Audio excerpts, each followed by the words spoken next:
Welcome to the Kyoto Prize at Oxford. I'm Nairi Woods, Dean of the Blavatnik School of Government. And normally, of course, we'd be welcoming you all here in person to our building here at the heart of Oxford. But thanks to each of you for joining us online to celebrate and hear from the 2019 laureates. We'll hear from chemist Ching Tang this morning, from astrophysicist James GUNN this afternoon, and from stage director Ariane Mnouchkine this evening. And at midday, if you can join us, I'll be moderating a more informal conversation with the three laureates. Here's a little clip that introduces you to the Kyoto Prize at Oxford.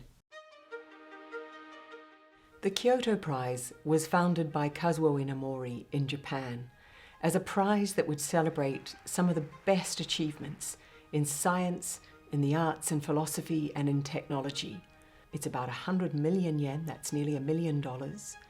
And it's awarded in Kyoto each year. Kazuo Inamori founded this prize because of his own deep sense that we need to celebrate human achievement that feeds the human spirit. And that's what the prize does each year. It brings together excellence in all of these domains. The Kyoto Prize Laureates have included people like Jane Goodall, known to most people for her work on chimpanzees and primates, AKIRA KUROSAWA, the incredible Japanese filmmaker, or Martha Nussbaum, the extraordinary American political philosopher.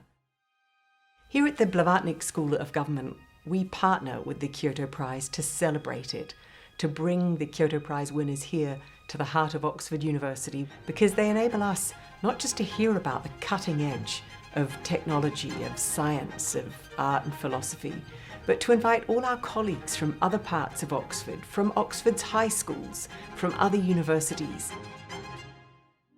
The Blavatnik School of Government is a department of Oxford University with a mission to improve government around the world. It's to help people learn how to serve, to lead, to govern with a clear sense of who they're serving and why. For too long, universities have hidden behind an ivory tower, and the commitment of the Blavatnik School is to open up the work of the university to the world around it. Oxford University is full of brilliant researchers, teachers, students, working on some of the world's biggest challenges. What we love to do at the Blavatnik School is to bring them together with some of the leaders who are making the actual decisions and help be a portal through which all that brilliant research can actually be used and have impact. Every year here at the Blavatnik School, we're delighted to host the Kyoto Prize Lectures. I was so excited to see the latest Kyoto Prize laureates, James GUNN, the astrophysicist, Ariane Mnouchkine, the theatre director, and Ching Tang, whose research brings us things like the OLED screen. But both Oxford scholars and the Kyoto laureates are animated by a thirst for knowledge, an energy and a commitment always to improve, never to be satisfied. And that's what makes excellence. The University of Oxford is a deeply international institution. We have partnerships across the world. We always have. We accepted our first international student in the year 1169, and we have been welcoming students ever since. The mission of the Kyoto Prize is the very same mission that animated the founders of this university almost 900 years ago. A commitment to excellence, a commitment to using that excellence for the betterment of society. These values of humility and service, but also of outstanding excellence, are exactly the values that we hope to reinforce in every student that walks through the door.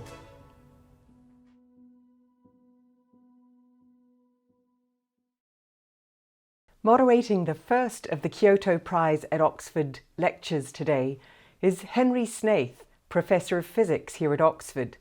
In 2015, ranked one of the world's 2 most influential scientific minds. Professor Henry Snaith in 2018 was the winner of one of the inaugural United Kingdom Blavatnik Science Awards. I'm not going to list all of his other achievements. Instead, I'm going to turn proceedings over now to Professor Henry Snaith. Thank you, Henry. Thank you, Nairi, for the introduction. So it's my honour and pleasure to introduce our first Kyoto Prize speaker today, Professor Ching Tang. So Professor Ching Tang was born in Hong Kong and moved to Canada after finishing his secondary school education to obtain his bachelor's degree in the University of British Columbia. From there, he moved on to Cornell University and undertook his PhD research in chemistry and graduated in 1975, from where he went to the Eastman Kodak Labs in Rochester, New York. So it was in the Eastman Kodak Labs where the magic happened, so to speak. Kodak were working on the xerographic process for photocopying and laser printers, and this process originated really from research in the 1950s, but became commercial in the 60s and 70s, and it used organic molecules to absorb light, charge up surfaces or discharge surfaces, and that's the process of xerography where an ink or a toner sticks to a charged surface. These molecules, these organic molecules were developed, lots of different ones were developed in Kodak, and they had in essence a library of dyes that absorb light, organic semiconductors that could transport charge.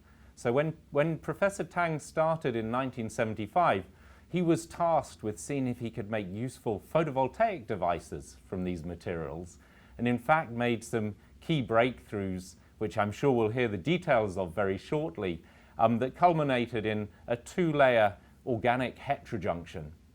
He discovered that this organic heterojunction, as well as generating electricity when light absorbed on it, could actually re-emit the light very efficiently.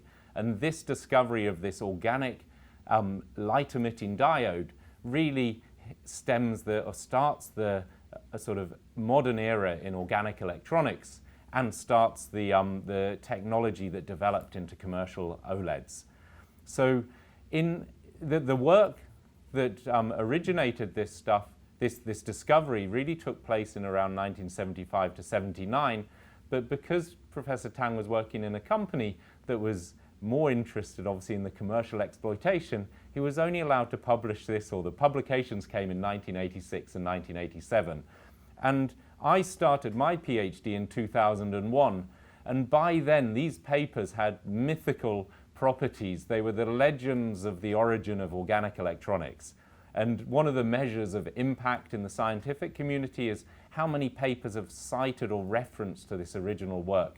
And the 1987 OLED papers attracted more than 18,000 citations. So that means 18,000 separate publications have directly stemmed from this work. And of course, on top of that, there's been a whole tens of patents filed by Ching Tang and the Kodak and many other companies now developing these technologies commercially in OLED applications.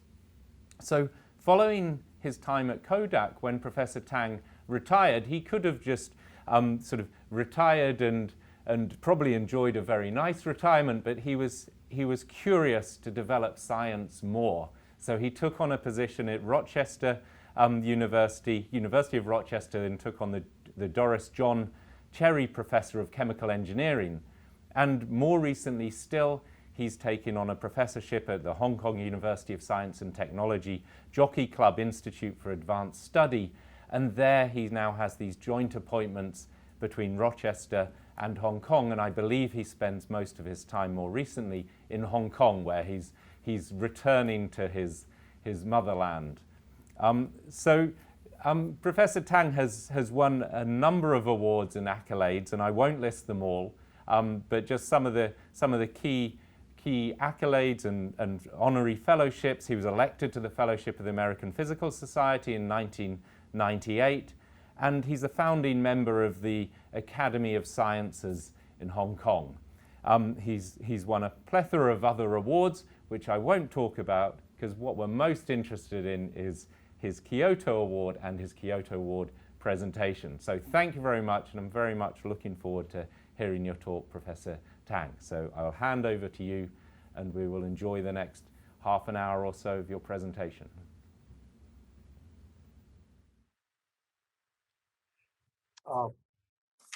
Thank you very much, Henry, for this nice, very kind introductions.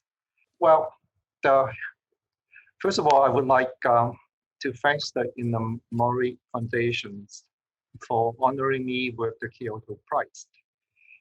I would also like to take this opportunity to send my best wishes to Mrs. KUROSAWA, the president of the foundations, and her staff in Japan for the good health.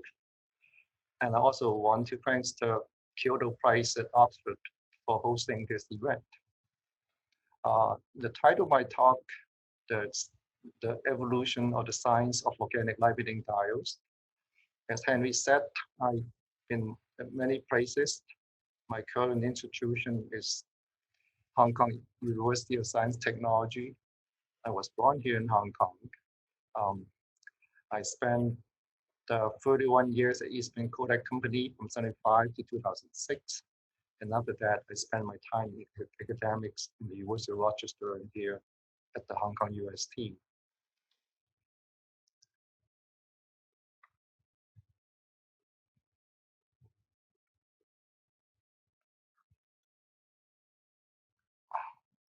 Okay, first, a little bit about Hong Kong.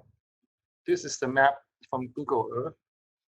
The Hong Kong is a very small place. There's only 427 square miles total. A little bit of history.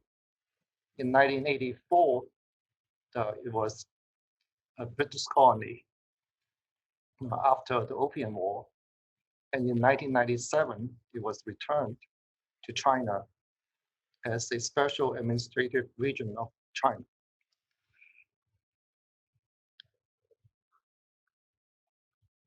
And Hong Kong, like many great cities in the world, is a city of lights. In this photo of Hong Kong, which shows the Victoria Harbor at night, you can see a beautiful panorama of lights from the skyscrapers along the waterfront. If light is a symbol of hope, I would say that light in Hong Kong has been dimmed considerably with the recent events that you might have heard in the news. The situation in Hong Kong is getting more chilling. It is time to stand with our head high. This is a quote from a Hong Kong newspaper publisher who's sitting in jail at this time. I'm hopeful there's light at the end of the tunnel, and I'm here to tell you a story having to do with searching for light. I was born in Yuen Long, which is in the north corner of Hong Kong. It's very close to the border of Hong Kong. Beyond that is the city called Samjiang. Samjiang was a small fishing village when it was at the time in 1950s, 60s, or even the 70s. But it's now grown into a city of almost 13 million people, just right across from the border. But the Hong Kong, the place where I was born in 1947, was a really just like a bustling small little town about 10 miles from the Hong Kong center. And this is my family home.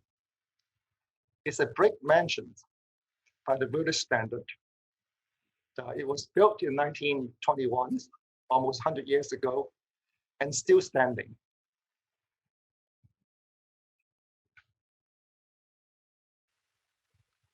And this picture here is the British Shrine. I don't know how long ago it was built, but probably about the same vintage as my old house, my family house. It has a one-room school attached to it for the British kids, where I learned to recite, memorize, and to obey rules when I was 5 years old. So a little description about my research career, which was mentioned by Henry. I give a little more detail. In 1967, I left Hong Kong for University of British Columbia. And I did research for 2 summers with Professor Augustus. He's the person who introduced me to scientific research and I did some chemistry of optionally excited states, and actually published a paper on it. And then for graduate study, I went to Cornell to study with Professor Andy Albrecht. He taught me more than science. He got me addicted to reading the New York Times. I'm still reading it every single day. I did my thesis on core field photoconductivity. So Andy's specialty was in molecular spectroscopy. So I was a little away from his main field. But that also taught me to be very independent in carrying out my research work. At Kodak, where I spent the bulk of my time from 1975 to 2006, I was hired by this gentleman, Brian Rossiter. He's the director of the chemistry divisions. He is a very inspiring person. He himself had to fight against the Kodak management to start solar cell research. And he hired me to do organic solar cells. And he also helped me with immigrations. Without him, I'd probably be somewhere else. I don't even know whether I would be involved with OLED or not. So for the 30 years, I was a very happy researcher, and so happened I discovered organic photovoltaic and also OLED. So people would ask, what's the difference, LED and OLED? And what are they good for? So for the layman's, I just typed LED in the Google search. So this is the first page that show up. And it all shows the indicator light bulbs, and almost nothing else. And I circle something around here. And that is actually OLED, because I can identify it. It's not LED. So LED is really a point light source from crystalline semiconductors, as distinct from OLED. So I typed OLED in the search term, and that's what I got. It's all TVs, smartphones, laptops, etc. So OLED is categorized as an area light source. It's made with thin films, organic semiconductors.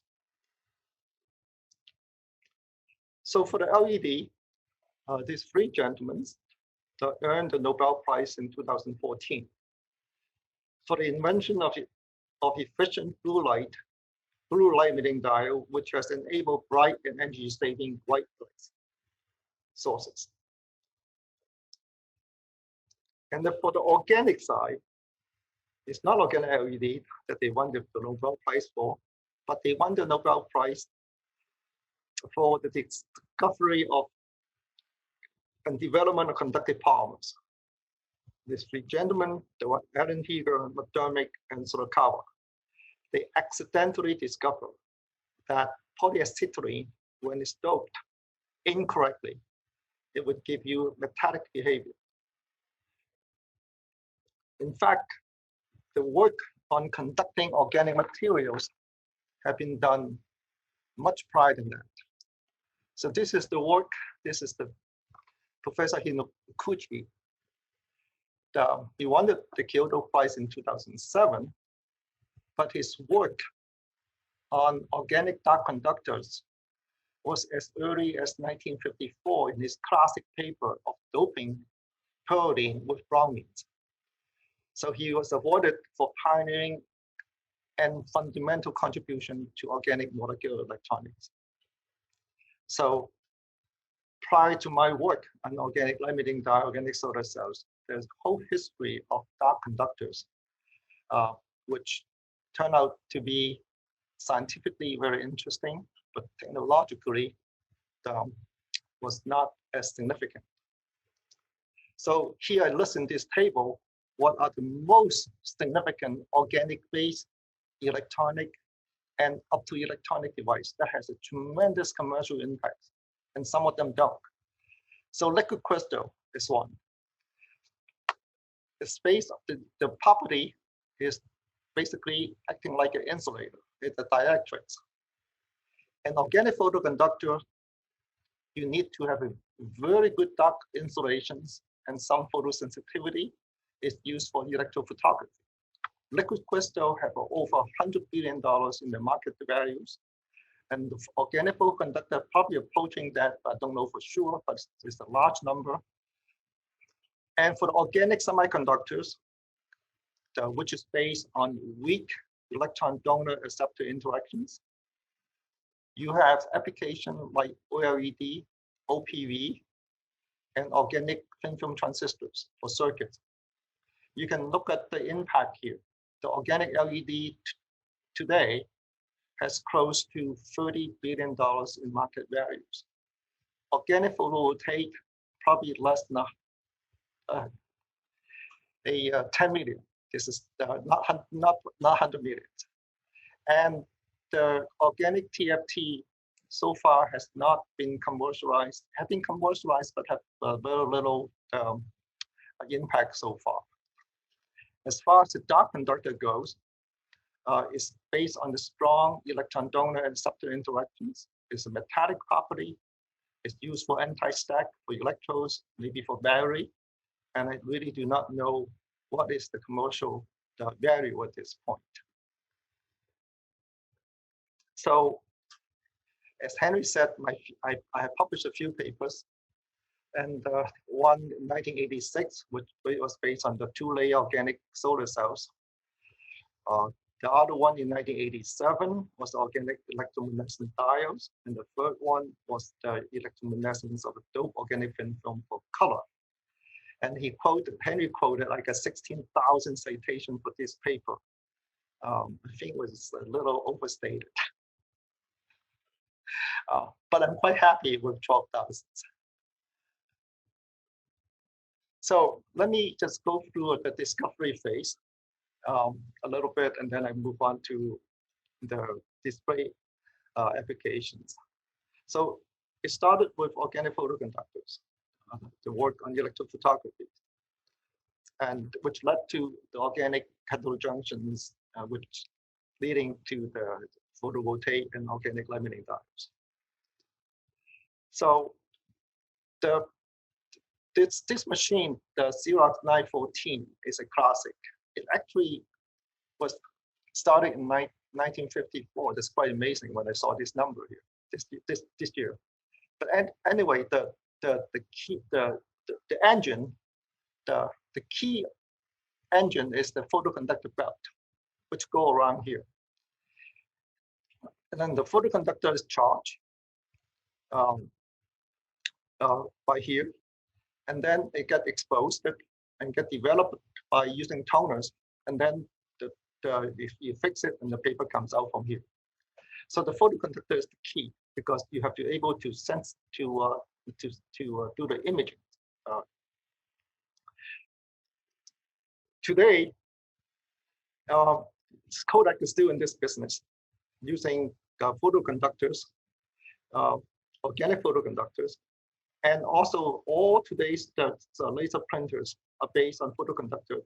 They use drums, and also mostly are organic based. So it's a huge business, from big and to small. So a little bit about the photoconductors, and this is the key. In about 1970s, early 70s, Kodak started this photoconductor research. There's a whole division devoted to that. And we call it the aggregate photoconductor. Basically, it's the bulk heterojunctions, but we didn't call it that way. You can, in the electron micrograph, there's a mixture of three materials: a dye, a whole transport material, amine, and a polymer. You just mix it together and you cast it as a film. Depending on the casting conditions, or you can vapor treat it, it would turn into a so-called aggregate film. You can see, it can identify the filaments running across the film. And you also identify the amorphous phase, which is continuous. So this aggregate phase, which is the dye, with some polymer, form the electron transport phase. And this one here, the amine plus the polymer, formed the amorphous phase. So this is it. I mean, the whole industry, the Kodak photoconductor is based on that. So I use that photoconductor not for electrophotographic applications. I was the only person in Kodak working on solar cells. So I learned about this photoconductor. I said, let me use it for solar cells. And this is one of the cells that I made with ITO. ITO is the indium tin oxide, and indium as the electrodes, sandwiching the photoconductors. And you make the photoconductor very thin so that you can pass charge through it. And this is the so-called IV characteristics. Right? For those who are familiar with solar cells, they immediately recognize that this is a very poor performance solar cells. The efficiency is roughly about 0.2%, and the fuel factor is 25%. This is classic that of a poor organic solar cells, a straight line IV characteristics. So the poor fuel factor, I learned, is due to the field-dependent charge generations. Unless you risk the high field, the charge generation efficiency is poor. Also, the fuel factor is poor. It's a typical of organic solar cell in those days. And the open circuit voltage at this point right here is strictly dependent on the difference in the work function of the two electrodes, sandwiching. So that was the beginning. I spent maybe a year struggling with this, but this is probably the best I could get with the single layer devices. And well, about a year later, I somehow put together a two-layer system with copper ferrocyanide, which is deposited by vapor depositions, and also a dye, which is this. We call it the premium dyes. You have different the heteroatoms, oxygen, sulfur, and so on. The chemists provide this. And with this structure, a bilayer structure, all of a sudden, I find a solar cell which beginning to look like a solar cell with some curvature to it. And the efficiency more or less doubled, but most remarkably, the fuel factor now improved to about 45%. And more importantly, by making the solar cell with this bunch of materials on top of the copper ferrocyanide, I can correlate the open circuit voltages with the HOMO and NUMO, which is the energy of the electronic energy of the donor interceptors. That is more or less a straight line. So that tells me that the open circuit voltage is no longer depending on the electrode, but depending on the choice of the donor receptors. So this is the beginning of the understanding of the heterojunctions, that the junction between the two layers of organic material, the donor and receptor, would play the key role in the charge generations in the solar cells. So I worked with it maybe for another year or two, and in 1979, I get a patent issues, but the file was submitted in 1978. I finished all the work in organic solar cell by then. So I gave up research on OPV around 1978, simply because I couldn't find a pathway to efficiency greater than 1%. I'm kind of stuck at that level. And the benchmark thin film PV, for instance, the cadmium telluride that other people in my lab at the time working on, their benchmark efficiency is 10%, and they achieve more than 10%. So for me to keep working on a very poor device is just very discouraging at the time. So I move on. And in this patent, I basically summarize a lot of the material that I use for both donor and receptors. And this turned out to be quite useful even later on in research in the field. So I quit in 1978, no longer working on solar cells, organic solar cells. So the paper that Henry mentioned, that was published in 1986. So it's almost 7 years later after the work was done. In fact, the paper was written in the in the late 70s. So in this paper here, I described, of course, the best data I got it on organic solar cells. The efficiency now I reached 1%, and the fuel factor is 65%. I use the Kupferfeld cyanide still as the donor, but then I use a very strong absorber, the protein in the emit as a receptor. And with these two materials, and making sure that the layer thickness is thin enough that they do not present enough resistance to impair the cell, I get a very good efficient devices, and particularly the field factors. So the key here is that the junction between the donor and the receptor is the key for charge generations. In this case, the exciton generated either in the donor or in the receptor would diffuse towards the junctions where it separates into electron and holes and then move on to the respective electrodes. But there's only one minor problem, and that is the actions of the photoactive regions is right at the junctions. Beyond that, it's not photoactive because the electric field is very slow. So there's no way I could improve the efficiency beyond this 1% with extremely thin films like 60 nanometers. There's not enough absorptions. And that is the end of my research in organic photovoltaic practically. So moving on, luckily there was organic light-emitting diodes. So the first organic light-emitting diode I made in Kodak was again a two-layer structures with the Kupferfeld cyanide borrowing from the solar cells. I deposit a electron receptor based on a very highly fluorescent materials called the tetraphenylbutadiene. This molecule was too small to be deposited by vapor depositions, it crystallized. So I mix it with some polystyrene and spin coat it as a thin film. And this material emits blue light. So this is probably one of the blue light. Well, it's a blue emitting light emitting diode. But the problem there is that the efficiency is not very high. And the bigger problem is that the lifetime is very short. Basically, when you turn on the voltage, you see some light, and then you turn off the voltage, or then you keep the voltage on, the light slowly dissipated.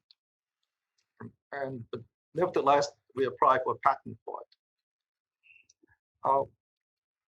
When I said that it emit blue light, in fact, years ago, like in the 60s, there were already quite a lot of studies on organic electroluminescence. And this is one of the classic papers that I use all the time to demonstrate that the work in the 60s. And you have the anthracene sandwiched between two electrodes. They use it is a potassium as a cathode, and then the iodine solution as the anodes. And this is very well chosen anode and cathode, and to provide the ohmic contacts. And they demonstrate there's a double injection of the electron and host, and then the recombination near the anode. So therefore, the electrons move across and recombine in this region with the host. And you see the blue light emissions. The efficiency is roughly about 1%. But the key issue here is that the voltage that required to drive this device is very high. It's about 2,000 volts.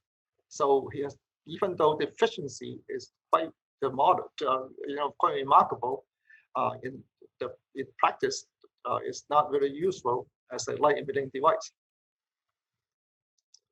So here, for 20 years later, here's the paper that we published together with the Stevens light in 1987. And this paper basically they use the same two-layer structure as the solar cells, but with different materials.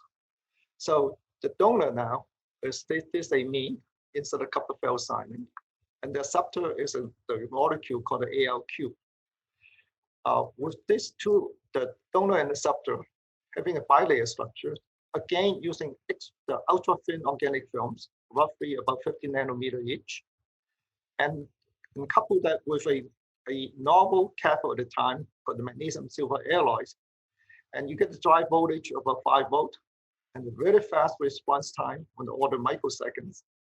And we get a quantum yield just about 1%, just like the paper in the 60s. But we get pretty high brightness. And the problem we had at the time was that the lifetime is relatively short, about 100 hours. Again, in this device, the donor acceptor heterojunction plays the key role.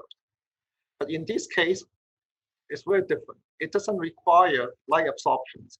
You want to optimize for the light emissions. And the junction itself is the one that plays the key role, because it's, in this case here, the electron gets blocked here and the hole gets blocked at the junction here. So the recombination is confined at this interface. And therefore, the efficiency, the high efficiency can be achieved by eliminate some of the recombinations at the electrodes. And the other paper that we published, that was 2 years later, a year later, 2 years later, in 1989, was introduced a method to produce color, which is also very simple. That we use the same 2-layer structures, but we use a dope layer in the middle, which can be, the host material can be the same as the electron transport layer, but it could be different. And with this structure, you can put some dopants like the coumarin, like DCM. The coumarin will produce the green light, and the DCM will produce the red light. They're using ALQ as the host materials. And it's a very simple the gas host, the Foster energy transfer mechanism. But this is the scheme that allow you to produce RGBs in organic LEDs. And also is the scheme that can produce high efficiencies as well as lifetimes, because you have the flexibility of a choice of a lot of materials.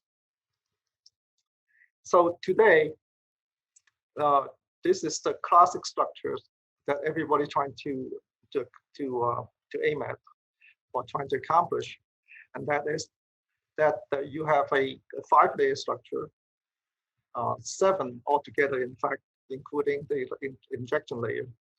The injection layer is to provide the ohmic contact in both cases. The transport layer is to provide the transport of the charges. So these can be doped layers, electrically doped, so to increase the conductivity. So this can be the dark conductors, by Higgers and companies. Here, the key is this 3-layer here. One is to block the holes coming from this side, and the other one is to block the electron going from this side. And leaving in the middle a so-called the bipolar transport layer with the doped molecules, the dopants that produce the desired light of particular wavelength. So with this structure, you can optimize the drive voltage through the transport. You can use the particular layer to optimize the layer thickness for the optical couplings.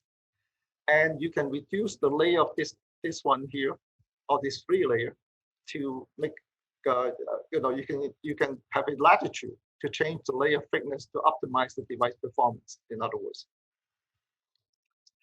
So I just want to point out that some of the work that we did, in 87 are still being used today. So the 2-layer structure expanded into the 7-layer structure, but some of the electrodes remain somewhat unchanged. So for instance, this magnesium silver that we discovered or we developed in Kodak was still being used for the top emission OLED, even in your today's cell phone structures, because these turn out to be one of the best semi-transparent electrodes so far. So going to a little bit into materials, that the blue host material based on the anthracene, you remember this paper that I mentioned in 1965? It's an anthracite. It's a good material with very good quantum efficiency for the blue light. And so we took it in 2001. We published a paper in the APL. We just add 2 substitution to it. We call this molecule called ADN, and the Jiming Shi is the person responsible for making this material. And with today, the commercial materials are still based on the anthracene base, and like you with this molecules, there are 24 different isomers. So the problem for the organic LED, the research is that which of these is the one that would give you the best performance. So there's a lot of blinding work to go through some of these kind of materials, or you already have some insights which one would work best for you. And going further, one of the major breakthrough in organic light-emitting diode came from this group, Steve Forrest, Mark Thompson's, and the graduate student at the time about Mark Bortles. So that was the beginning of the phosphorescence OLED. All the work that we did so far was based on the emission from the singlet excitons. And so this have only 25% probability from the recombination of the electron hole pair. We lost 3/4 of it through the triplet. At the time, we did not know, or we were not aware that the triplet emissions were efficient at room temperatures. Most of organic materials are not. At the time that we didn't, well, so they used a iridium PPY as the emitter. The iridium is a heavy metals, which through spin orbital coupling would allow the transitions from the triplet to the ground state with very good phosphorescence efficiencies. And with this discovery, and they have to do a lot of architectures manipulations to get the light to get the device to work properly. They provide a pathway to realize over 100% internal quantum efficiencies. So years later, Atachi, who's a graduate student from Steve Forrest, came up with another class of materials called the TADF, the thermally activated delayed fluorescence. And they can use this class of materials without having the heavy metals, and also provide a pathway to 100% quantum efficiencies. In fact, when you look back in 1969, there's a review. That was the time that people were working on organic electroluminescence. They already knew that they already observed that the delayed phosphorescence from a triplet fusions, in other words, 2 triplet molecules, come together and then produce a singlet to give you the high efficiency. But the Atachi's method is that the triplet, they can design the molecule in such a way the triplet is almost degenerate with the singlet, so that they can go back from here and go to the singlet and then come down as the fluorescence. So the efficiency is close. They can engineer it in such a way they can give you 100%. But this triplet fusions can only give you efficiency is about 35%. Now, given all after years of effort in materials, we come to the point that the material and device lifetime and efficiency are long enough, you're ready for display fabrications. So in display fabrications, there are 2 types of this drive scheme. One is the passive matrix, and one is the active matrix. The passive matrix is very simple. You have the column and the row that are just overlapping, and then with organic material in between. For the active matrix, the organic device is still the same, but you added 2 transistors. The one is the control transistor, and one is the driving transistors with the storage capacitor. So, Professor Tang, I'd just like to give you a 5-minute warning in terms of your talk. I don't know quite how many slides you've got left, but I'll right, I'm go to the background now. I'm going to rush ahead. So with this, we have for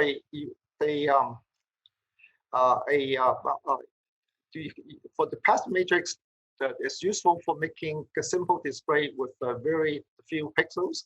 For the active matrix, or you're allowed to make a bigger display with a very high resolutions, like the iPhones.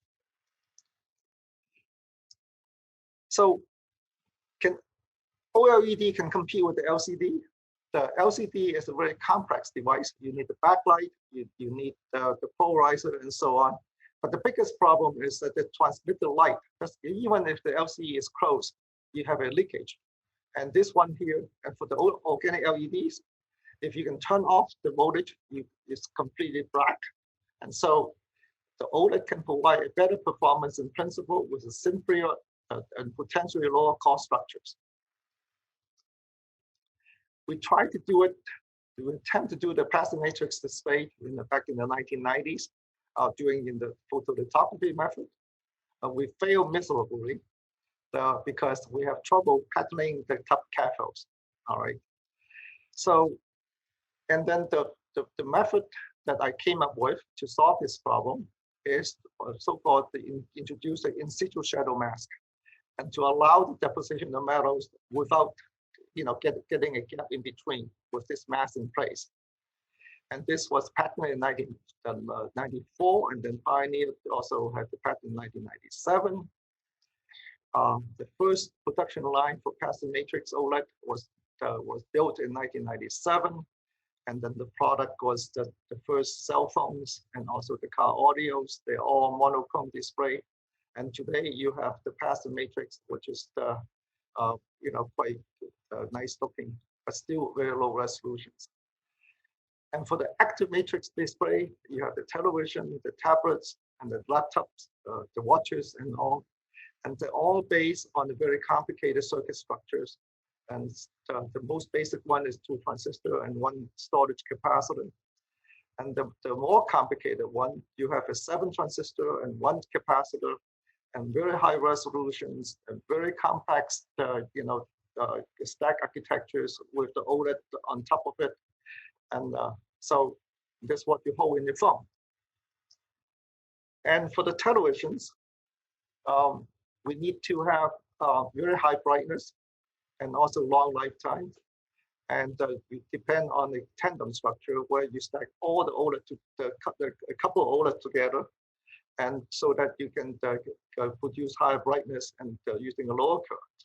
And the OLED was first introduced in 2013, and using a white color OLED with the color filter and oxide transistors is all made by LG. And OLED also win in terms of form factors, and this is one of the rollable TV from LG, and also that you have the bendable phone from Samsung as well. So I just have 2 more slides, and the OLED is superior to LCD in power consumption today. And this is I can make a comparison between the Samsung Notes and the iPhone 12 compared to the LCD display. So the OLED now eventually had caught up with LCD in terms of power consumptions. So we have 2 notable innovations in this century, and they're both enabled by display technologies. And OLED OLEDs are beautiful, they play key roles, but they can also be addictive like this. So to finish this talk, I'm sorry it took so long. I want to get back, and this is the place I first started school. The name of this shrine is in Cantonese called Tong Phúc Tong. It's the Commonwealth Hall, and this is a brief timeline of the milestones. These 2 are my own milestones, and the other one the milestones of OLED. And for me, this is a journey of personal discoveries and shared excitements. And And thank you very much for the opportunity to share with you that story of OLED.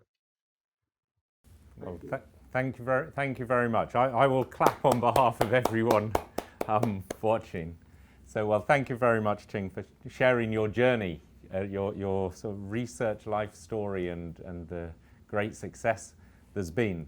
I'll just remind everyone who's watching, please, if you have any questions for Professor Tang, please post them in the box and then I will relay them now to him. So I will start by asking you, in terms of the journey, you were working in Kodak and you made these discoveries and you were busily trying to develop a technology, and then you published these papers. What did you expect the result of those papers to be? What was your feeling when you published them? Were you waiting in anticipation? Did you have a sense that this was going to create the growth, emergence of a new field and new technological race to get OLED technology to market? Or did you think, oh, I'll just publish that and maybe some people will see the science and find it interesting? What was your sense when you published it? Well, I want to point out that as an employee in the industrial laboratory, we were not required to publish papers. We were required to write patents. So publishing paper is very much on your own. In fact, they encourage you to spend your personal time writing papers. The solar cell paper that I wrote, it was wrote because I was done with the project, and I, filed patents, and I felt like, it's a good piece of work because the few factors was really quite remarkable, and I thought that is something that is worth publications that people should know about. So so that paper published is just out of my own desire to make the results known to the public. But that paper took quite some time to get published, just because one of the materials used was considered to be variable, useful for electrophotography. And so it took almost 6 years or 7 years to get it out of Kodak. The other paper, the organic light-emitting diodes, was published because at the time that there was some sort of indirect pressure on us, on me in particular, that we should move on from Kodak to do something more, from OLED to do something more useful, because it was we just play with the device structures, trying to improve the stability. We didn't really have an application in mind. We have, in general, the display application in mind, but we have no way, we have no idea whether we don't even know how to make an active matrix, a simple passive matrix display. Not to mention that we don't have any active matrix technology at the time. So, we published that. I published that paper because that again, it's like almost like it's time to finish this and move on to something else. But it turned out that after this paper was published, it drove tremendous interest from the researchers in countries like Japan, and so that was the beginning of another phase of OLED research. Yeah, it shows. And that gets the Kodak management interested in OLED as well.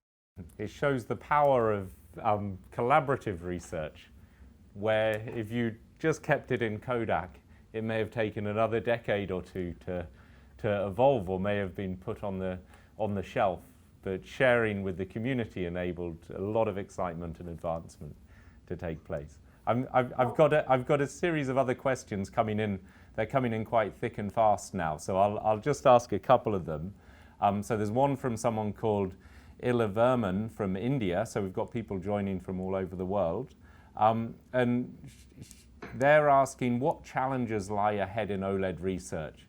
So what are the key challenges now from where we are? There's a commercial technology, but what do you see as the next breakthroughs in OLED research?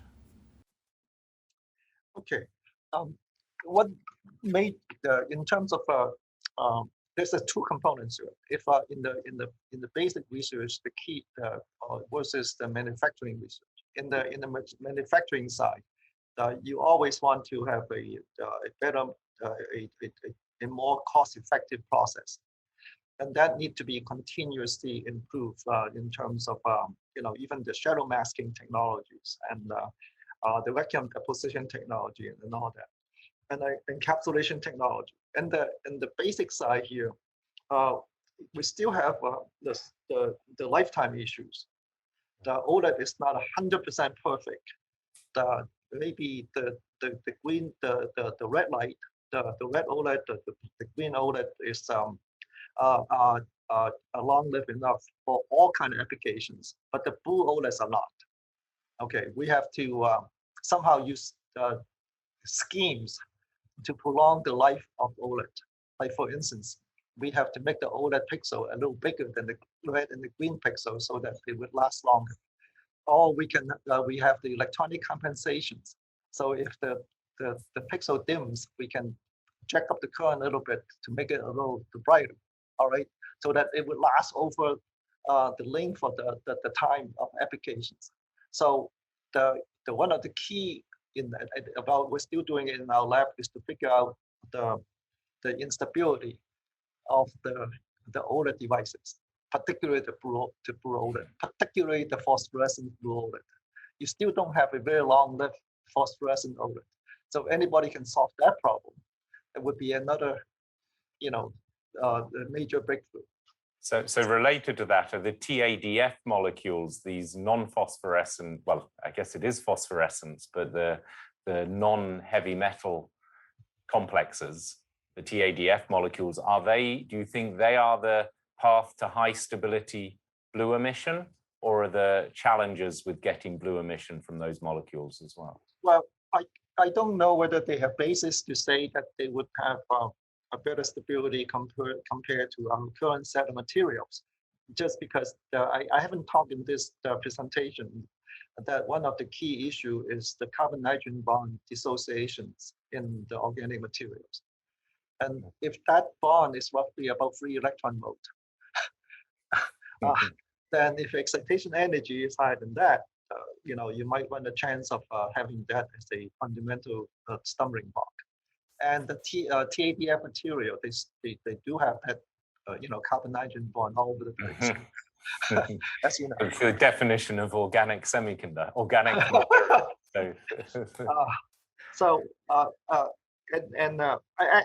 Even though there's not a lot of the material research in the academic community on organic light-emitting diodes, but in the industry, they're still, working very hard to come up with the best materials.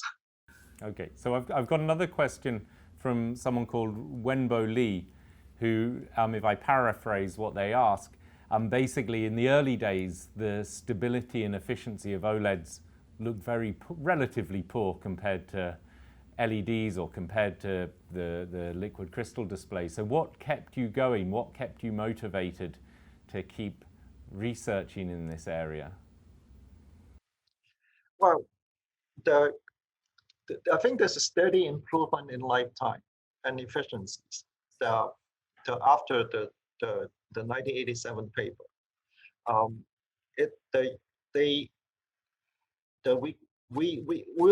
was quite aware, that the lifetime is not sufficient for practical applications. What kept me on was that we know that for some applications, for TV would be, your lifetime is in the 50,000 hours. For the cell phone kind of application, the lifetime can be, virtually shorter. So there's a possibility you can get into certain applications, with the current set of material. That's exactly what happens when we try to introduce the OLED display in the camera in Kodak in 2003. So the camera, they use it only to check the images. So the lifetime is not really that important, and also that the efficiency is not terribly important at the time. We of course always like better efficiencies, but for the application it's fine because you don't worry too much about using the display all the time. So you're encouraged by the range of applications, the sort of Exactly. to start the technology. Like today, I mean, you have an application like the virtual reality, and OLED is perfect for the applications. Yeah. Okay, so I mean, another question I have, which was related to stability, when any new material is put in an electronic device, usually it's unstable. I don't think there's any examples of things operating stably. But your first devices had lifetimes of less than 100 hours, and there are reports of some OLED devices that will last for up to 100,000 hours. What have been the key steps there? What have been the key developments going from this structure that you started with to the commercial structure? What's been critical for stability with these materials and devices? Okay. One thing that we all know, and maybe still maybe somewhat of a trade secret, and that is you have to get rid of all the oxygen and water. That is absolutely critical, because that can introduce the electrochemical reactions. But what is surprising to anyone is that you can have these phones with OLED displays, and I mean my phone is very cracked, and it still works. It's been cracked like this for about a year. So I mean the encapsulation must be good enough that it yes, I mean the encapsulation technologies basically, or the absolute it's amazing how good is the encapsulation technology. They have the water transmission rate, I don't know, down to the number that's incredible. I mean that's I think that's one thing. I mean if you can eliminate oxygen and water, a lot of organic material can survive. Yeah. Okay. And then that says the same thing about your solar cells too. Yeah, certainly. This is the inspiration for the research that we do on new solar cell materials, is that you can take something from being very unstable to make it very stable, and the OLEDs is the first demonstration. Right. You look at the OLED, the stability improvements. For instance, for the blue OLED, I mentioned about the commercial blue host materials. They're all hydrocarbons, carbon-hydrogen bonds. There's no carbon-nitrogen bonds. All right. So that is critical. Mm-hmm. So they can manipulate the morphological stability, and they can encapsulate those materials are rock stable. Mm-hmm. And furthermore, now they apply so-called the isotope kinetic effects. They substitute some of the molecule with deuterium, and that they give it another boost of lifetimes. Okay, very good. So we're getting all the trade secrets here as well, which is wonderful. Stuff that you don't necessarily find in the published literature. Okay, I think we're getting quite close to our time, but I think we've probably got time for a couple more quick questions. There's someone's asking what material is used in thin film transistors in active matrix OLED displays. So they're wondering, is the active matrix in an OLED display, is that also organic semiconductors, or what is the material used? No, there's only two kinds of material used as transistors for OLED.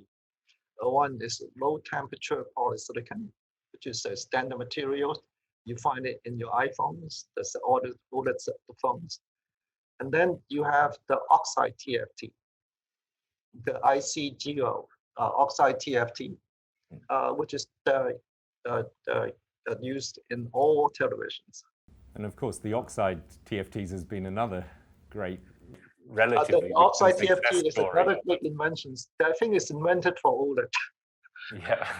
So organic TFT, the performance is just not ready enough for OLED applications. Okay.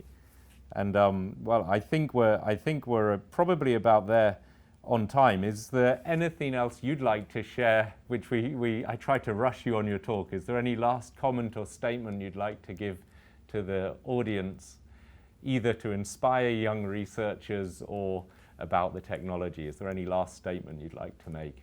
I'm putting you on the spot. Well, if you look at the timeline of the OLED, from the discovery to commercializations, it took 30 and now almost 40 years. It's a long time, right? So at the beginning, we work on the materials, and we don't know what we were doing at the time, and we just keep grinding it, and then suddenly we discover the two-layer system actually work, and that was a good discovery. But in fact, a two-layer system is nothing more than a PN junction that we know in the classic semiconductors. So we just borrow it and use it for organic electronics. And so what I am saying here is that the discovery, a lot of time is keep working on the problem, a worthy problem. Don't give up. And well, I have to take it back.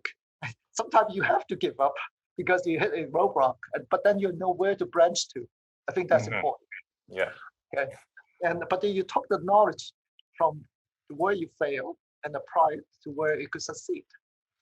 And I think that happened in the OLED all the time. I remember that when I said, okay, I want to make a display now, I had to go out and learn something about the transistors. But I did not take organic transistors. I can work with somebody on using the low temperature poly, and they turn out to work quite well. You use things that work in the first instance.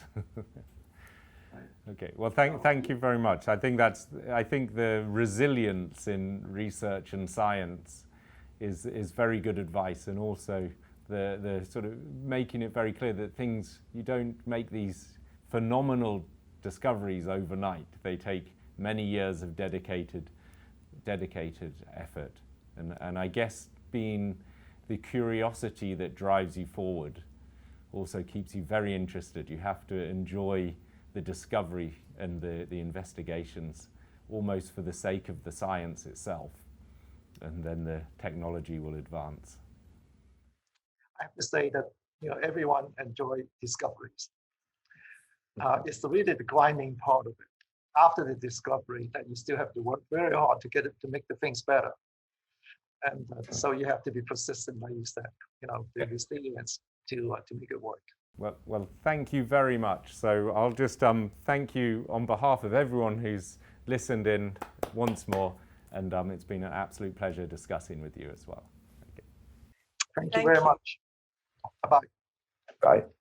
And in a final word, let me just pass my warmest thanks to Professor Henry Snaith for moderating this first of the Kyoto Prize at Oxford series, and our warmest congratulations to Professor Ching Tang, winner of the 2019 Kyoto Prize, and thanks for his wonderful lecture today. And thanks to you for joining us today online. And let me just close with a slide that gives you the details of the rest of today's Kyoto Prize at Oxford lectures and events. Thank you all.